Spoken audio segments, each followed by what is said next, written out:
My name is Gordon Boudreau, and I am the creator of the wildly inappropriate poetry of Arthur Greenleaf Holmes.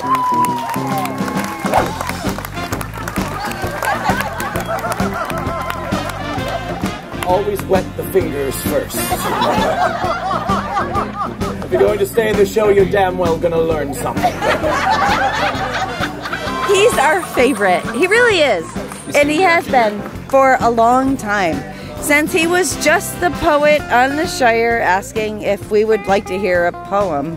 And then they gave him a stage, and now we have a place to hear his poetry. Who would like to hear something wildly inappropriate? Lyrical, thoughtful, filthy, and really funny. Are we all right? Arthur is a fictional 16th century English libertine poet, and while the show is certainly adult in nature, it is the use of language that sets it apart. A woman's form but grows distressed, and hangs in sad cascades of flesh. Yeah, those teats that gravity once cheated, in time must flop to earth defeated.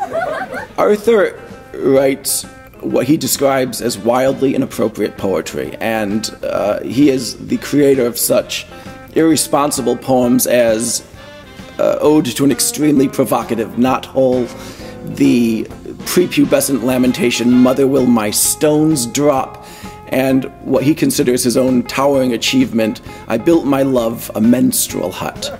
I built my love a menstrual hut. I built it out of clay. With earthen halls and wattled walls, I built it far away. While these are outrageous poems, it is the use of language that kind of draws people in. And then, while they're being mesmerized by this, the rug kind of pulls out, and it turns downward. And shed its pinkish skin. And, well, how could you possibly eat beef jerky during I knew that if I was going to get away with this show, I had to be empathetic to the audience. I had to take really good care of my audience's sensibilities. I tell them that if this is not their cup of tea, we will applaud them for leaving, so that on the very rare occasions that someone does leave, they do it smiling and waving, because we have acknowledged that they're better than we are, and that changes everything. Oh no, it is the poetry of the gutters and the alleyways. It is the poetry of syphilis and hermaphrodites, of the tooth broken on the whiskey bottle. It is the poetry of going in dry and coming out ashamed. I've taken the show to Renaissance festivals, and that's a natural fit because it offers a context where the character fits in easily. I'm aware that people can be dismissive of Renaissance festivals, but one of the things it's taught me is how to use what is changeable in that environment, how to leave the framework of my own show and my material and explore what is happening right there in the moment. But what I would like to do is take the show beyond Renaissance festivals to things like fringe festivals, comedy festivals, just bring it to a wider audience.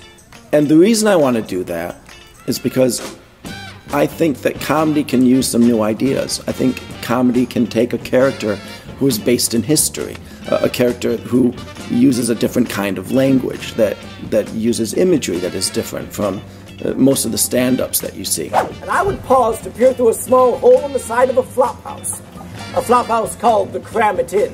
I don't care if she's toothless, obese, or infected, my poor little fatty's been shedding neglected.